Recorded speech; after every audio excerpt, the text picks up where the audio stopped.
은혜 받으실 말씀은 요한계시록 8장 6절에서 13절 말씀입니다. 일곱 나팔 가진 일곱 천사가 나팔 불기를 예비하더라. 첫째 천사가 나팔을 부니 피 섞인 우박과 불이 나서 땅에 쏟아짐에 땅의 3분의 1이 타서 사위고 수목의 3분의 1도 타서 사위고 각종 푸른 풀도 타서 사위더라. 둘째 천사가 나팔을 부니 불 붙는 큰 산과 같은 것이 바다에 던지우매 바다의 3분의 1이 피가 되고 바다 가운데 생명 가진 피조물들의 3분의 1이 죽고 배들의 3분의 1이 깨어지더라. 셋째 천사가 나팔을 부니 횃불같이 타는 큰 별이 하늘에서 떨어져 강들의 3분의 1과 여러 물샘에 떨어지니 이 별 이름은 쑥이라. 물들의 3분의 1이 쑥이 되매 그 물들이 쓰게 됨을 인하여 많은 사람이 죽더라.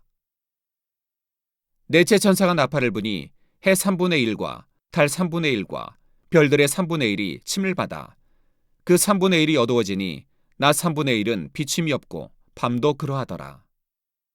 내가 또 보고 들으니 공중에 날아가는 독수리가 큰 소리로 이르되 땅에 거하는 자들에게 화가 있으리로다. 이외에도 세 천사의 불나팔 소리를 인함이로다 하더라. 사랑하는 성도 여러분, GCN 시청자 여러분, 계시록 8장 6절부터는 7년 환란의 재앙들이 더욱 본격화되고 있습니다. 3차 세계대전도 절정에 이르게 되지요.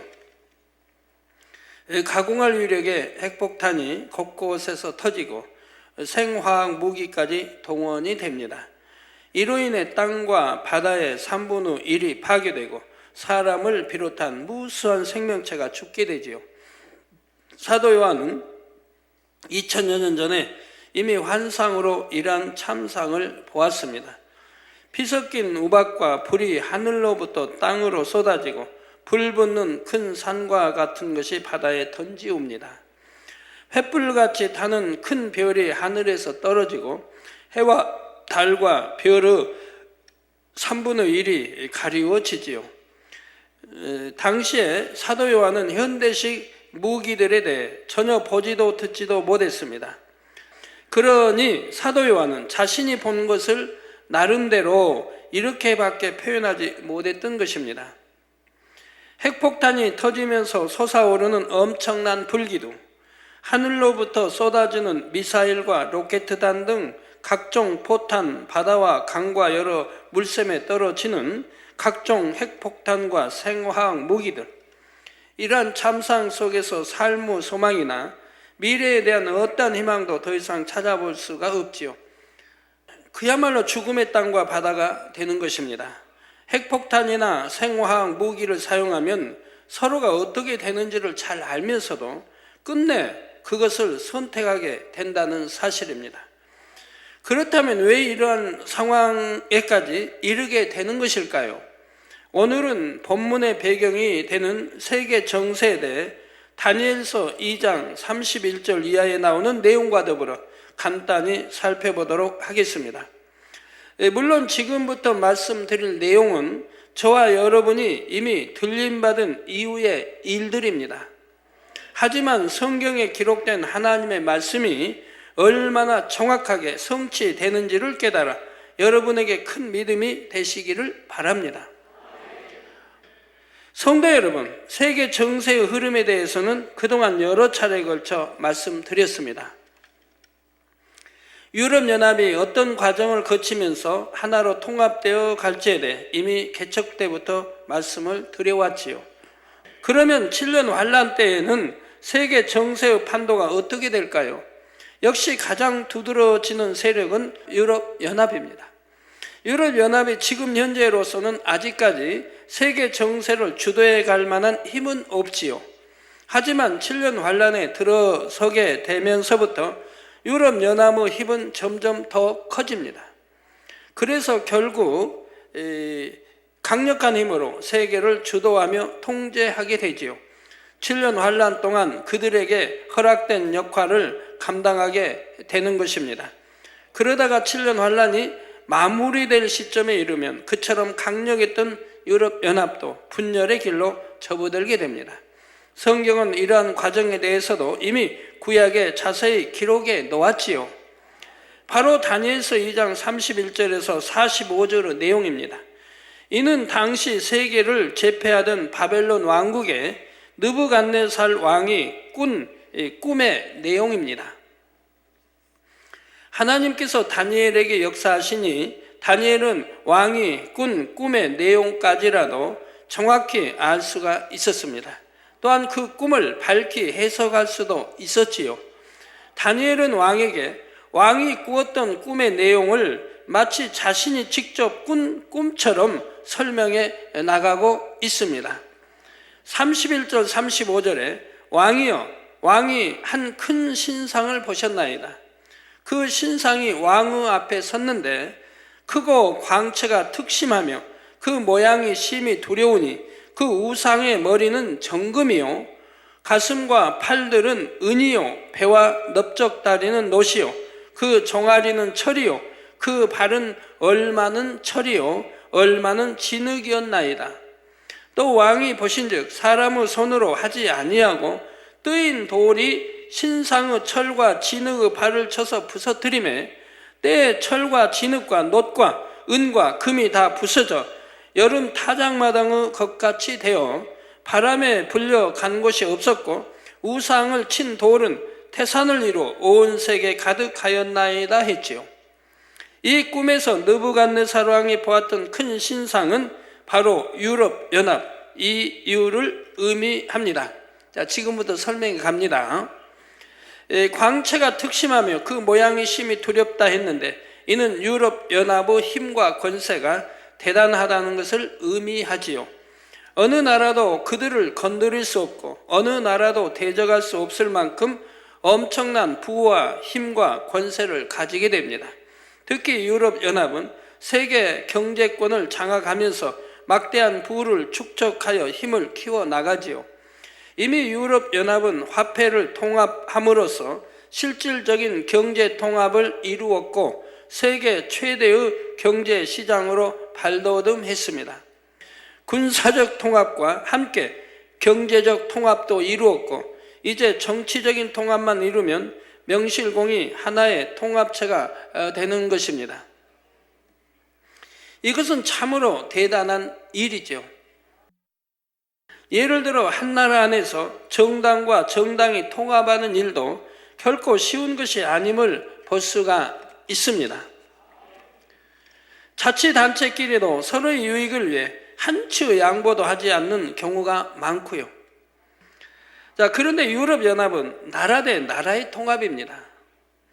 그것도 두세 나라가 아니라 30여 개 이르는 나라가 통합하는 것이지요. 2007년 1월 1일 현재 회원국이 27개 국가가 되었습니다. 그러니 누가 이것을 상상이나 할 수 있었겠습니까? 하지만 성경은 이미 수천 년 전에 이 일에 대해 예언해 놓았다는 사실입니다. 지금 그것이 정확하게 성취되고 있고요. 그런데 유럽연합의 통합에 있어서 정말 중요한 것은 내적인 통합입니다. 문화와 사상 등의 통합이 이루어져야 진정한 하나의 통합체가 된다는 말이지요. 물론 이러한 분야도 어떻게든 하나로 통합하기 위해 노력해 나갑니다. 어느 정도 열매를 거두는 것처럼 보이지요. 하지만 사실 유럽연합에 속한 나라들은 지나온 오랜 세월 동안 서로 간에 사상과 문화와 인종적인 갈등을 겪어왔습니다. 이러한 나라들이 모든 면에서 온전히 하나가 되기란 결코 쉬운 일이 아니지요. 지금은 서로의 유익에 맞기 때문에 어떻게든 하나의 통합체를 이루려 하는 것이고 이로 인해 상호 유익을 얻게 됩니다. 세계 정세의 흐름상 홀로 서는 것보다는 힘을 합치는 것이 서로에게 유익이 되기 때문에 결국 자기 유익을 쫓아 연합을 이루는 것이지요. 하지만 내부적으로는 많은 불씨를 안고 있습니다. 내부적인 갈등의 요소들이 곳곳에 존재하고 있지요.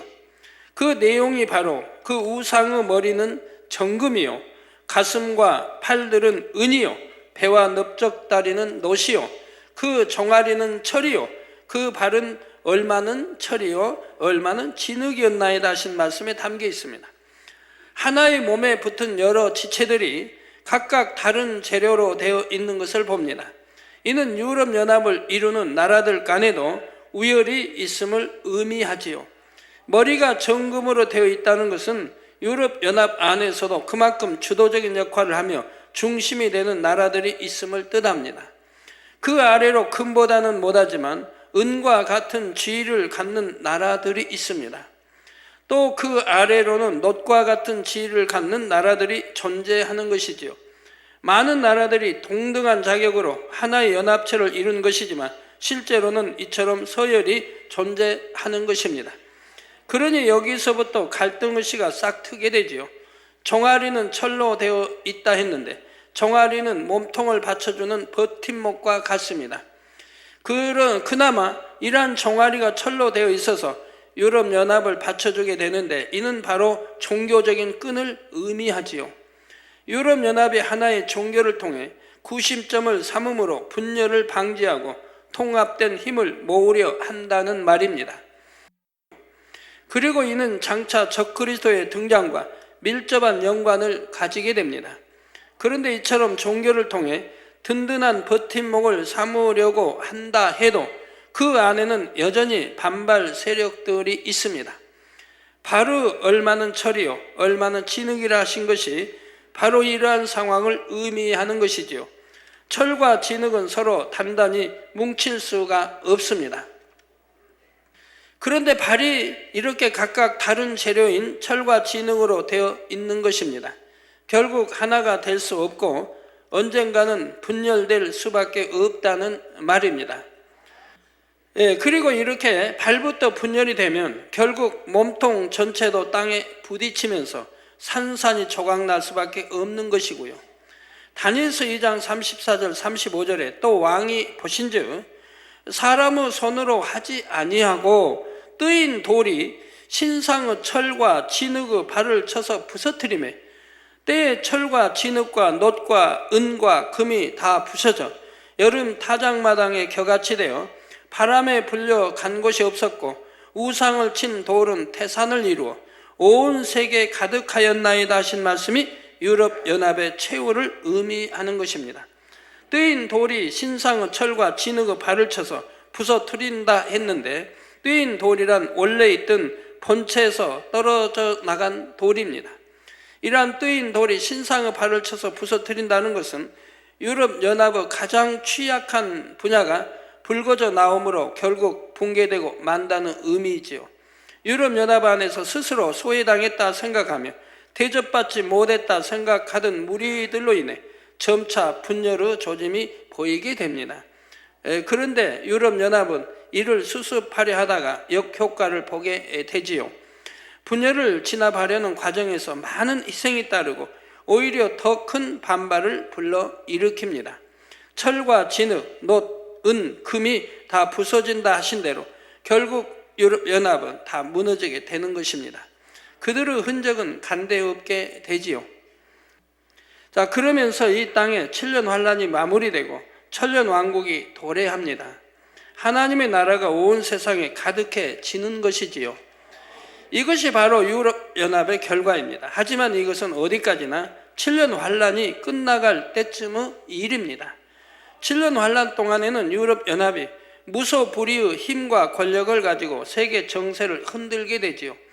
또한 적그리스도와 연결되어 믿는 사람들을 핍박하는 도구가 됩니다. 그러면 유럽연합은 어떤 식으로 세계 정세를 주도해가는 세력이 되는 것일까요? 정치, 군사, 경제적인 통합을 이룬 유럽연합은 7년 환란에 접어들면서부터 더욱 급속히 그 힘을 키워갑니다. 7년 환란의 재앙으로 인해 전 세계가 혼란에 빠져 있는 상황에서 유럽연합은 경제적인 주도권을 쥐게 되지요. 먼저는 경제적인 힘을 무기로 하여 전 세계의 나라들을 하나하나 포섭해 갑니다. 한 나라를 무너뜨려서 점령해 나가는 것이 아니라 나라의 명칭과 자주권은 보장하면서 속국으로 만들어 가는 것이지요. 경제적으로 종속을 시킨 후에는 점차 자기들이 원하는 대로 주도해가는 속국으로 만들어 버리는 것입니다. 그래서 유럽연합은 유럽에서뿐만 아니라 전 세계 여러 나라들을 유럽연합의 테두리 안에 묶어갑니다.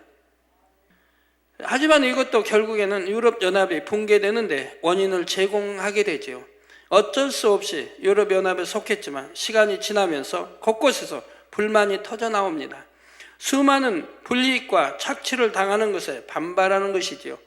7년 환란이 마무리될 때쯤에는 이러한 현상들이 더욱 두드러지면서 유럽연합의 붕괴를 가속해 가는 것이고요. 성도 여러분, 그런데 이러한 유럽연합이 7년 환란 동안 세계 정세의 흐름을 타고 본격적으로 두각을 나타내게 되는 계기가 있습니다. 왜 그렇게 갑자기 강해져 버리나요? 그것이 바로 오늘 본문의 상황이지요. 전에도 말씀드렸듯이 세계 정세의 흐름은 크게 3파전의 양상을 띠게 됩니다. 유럽연합, 중국과 러시아, 그리고 미국이지요. 이 흐름은 7년 환란 중에도 계속되는데 오늘 본문의 상황에 이를 때쯤에는 유럽연합이 중국과 러시아와 손을 잡게 됩니다.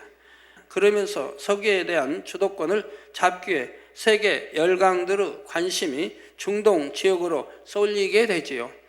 이 상황을 설명한 것이 바로 오늘 본문 7절에서 12절의 내용입니다. 마침내 전 세계의 3분의 1이 파괴되는 엄청난 피해가 발생하는 것입니다. 앞뒤 생각할 겨를도 없이 어떻게든 상대편을 무너뜨리고자 핵폭탄과 생화학 무기까지 동원합니다. 그러다가 막상 눈앞에 펼쳐지는 엄청난 피해 상황을 보면서 양측 모두 잠시 주춤하게 되죠. 하지만 이것도 잠시뿐입니다. 비록 더 이상의 핵폭탄이나 생화학 무기는 사용하지 않더라도 새로운 형태의 전쟁이 시작되지요.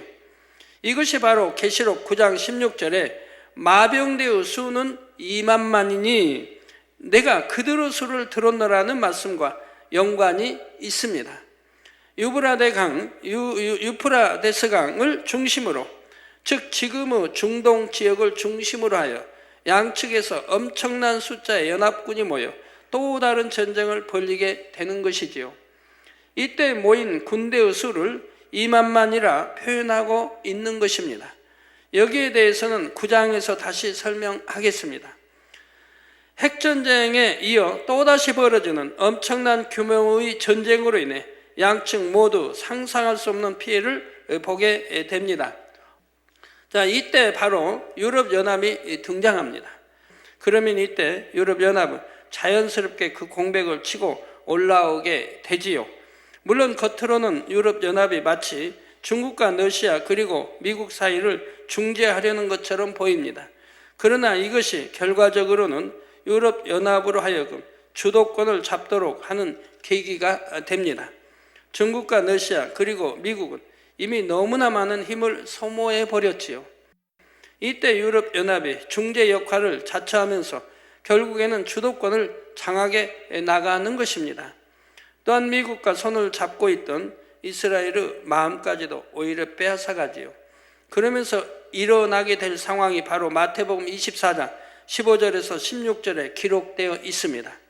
그러므로 너희가 선지자 다니엘의 말한 바 멸망의 가증한 것이 거룩한 곳에 선 것을 보거든 읽는 자는 깨달을진저 그때 유대에 있는 자들은 산으로 도망할지어다 하신 것입니다.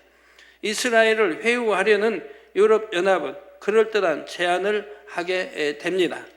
이스라엘의 가장 큰 염원인 성전 건축을 돕겠다는 것이죠.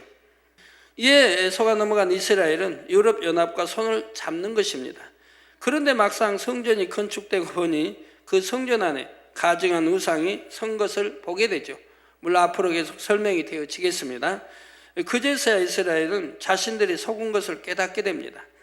이때야 비로소 이스라엘은 하나님 앞에 회개하게 되지요. 자, 이처럼 유럽연합은 3차 대전의 양상 가운데서 교묘하게 세계 정세의 주도권을 잡고 많은 나라들을 속국으로 만들어 갑니다. 그러면서 7년 환란의 후반부에 접어들게 되고 적그리스도가 주도하는 핍박과 고문이 자행되는 것입니다. 유럽연합은 하나님께서 허락하신 시간 동안, 즉 7년 환란이 끝나갈 때쯤에 결국 붕괴되기까지 적 그리스도에게 주어진 역할을 해 나갑니다. 이것이 바로 7년 환란 동안에 펼쳐질 대략적인 세계 정세의 흐름입니다. 자, 이 흐름의 중요한 전환점이 되는 것이 바로 오늘 본문의 상황이고요. 이렇게 해서 네 번째 천사까지 나팔을 불었고 이제 다섯 번째 천사가 나팔을 불 차례입니다. 그 전에 오늘 본문 13절에서는 앞으로 다가올 재앙이 얼마나 대단할지를 미리 경고하고 있지요. 내가 또 보고 들으니 공중에 날아가는 독수리가 큰 소리로 이르되 땅에 거하는 자들에게 화가 있으리로다. 이 외에도 새 천사의 불나팔 소리를 이남이로다 하더라 했습니다. 먼저 여기에 나오는 독수리란 영적으로 네 생물 중에 독수리 생물을 의미합니다. 이처럼 네 생물 중에 독수리가 등장하는 것은 하나님의 섭리 안에서 일어나는 일임을 나타내지요. 이 땅에 펼쳐지는 재앙들이 단순히 유구 세상의 돌아가는 현상이 아니라 영적인 공의의 법칙에 따른 것임을 나타내 줍니다. 그런데 여기에 등장하는 독수리가 육적으로는 저공 비행을 하는 헬리콥터나 비행기를 의미합니다. 전쟁으로 인해 통신 수단이 파괴된 상태에서 이와 같은 방법을 통해 위험을 알리는 것이지요. 위험이 끝난 상황이 아니라 앞으로 더 큰 위험이 닥치게 될 것을 경고, 방송해 주고 있는 것입니다. 결론을 말씀드립니다. 사랑하는 성도 여러분, 7년 환란 동안에는 개인이든 민족이든 나라든 모두가 자기 유익만을 구합니다. 물론 오늘날도 지금도 마찬가지이지만요, 그때는 더 심해지지요. 상대를 배려해 준다는 것은 꿈 같은 이야기이지요. 자기 유익을 위해 서로가 손을 잡았다가도 유익이 안 된다 싶으면 이내 상대를 배신하고 다른 쪽과 손을 잡습니다. 그러나 이러한 현상이 그때 가서 갑자기 생기는 것이 아닙니다. 오늘날도 이미 얼마나 많은 사람들이 오직 자기 유익만을 위해 살아갑니까? 서로 사랑할 줄도 모르고 상대를 배려하거나 위해 줄 줄도 모릅니다. 자기 유익이나 정욕을 쫓아 배신도 밥 먹듯이 하는 세상이 되었지요. 그리고 그 사람들이 오히려 더 큰 소리 치는 걸 봐요. 그러나 오늘 말씀을 들으시는 여러분 중에는 이러한 세상의 풍조를 쫓는 분이 한 분도 없기를 부탁드립니다. 로마서 12장 2절에 너희는 이 세대를 본받지 말고 오직 마음을 새롭게 함으로 변화를 받아 하나님의 선하시고 기뻐하시고 온전한 뜻이 무엇인지 분별하도록 하라 했습니다. 이 말씀처럼 오직 하나님의 뜻을 쫓아 거룩한 주님의 신부들로 단장해 가는 여러분 모두가 되시기를 주님의 이름으로 축원합니다.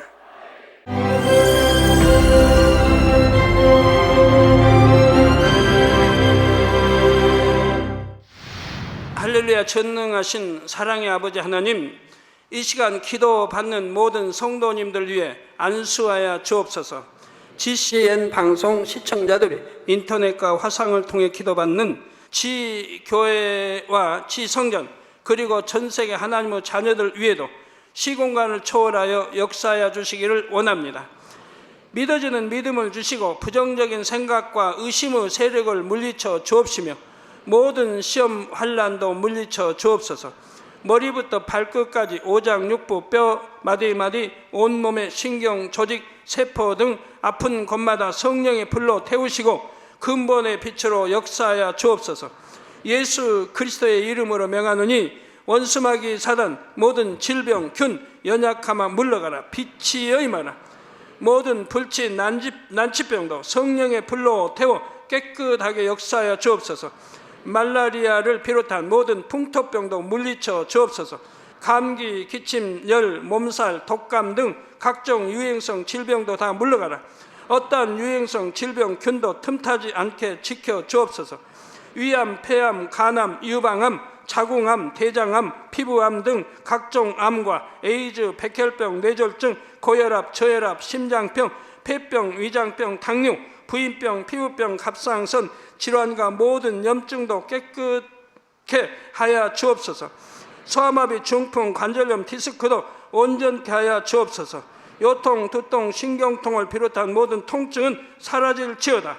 간질, 자폐증, 우울증, 조울증, 노이로제 등 모든 정신질환도 물러가라.